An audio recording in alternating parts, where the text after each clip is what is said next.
والليل إذا سجى ما ودعك ربك وما قلى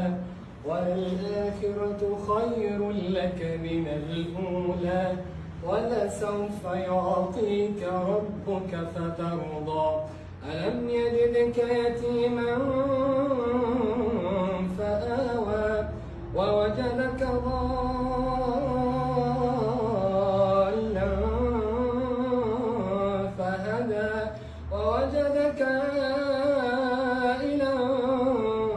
فأغنى فأما اليتيم فلا تقهر وأما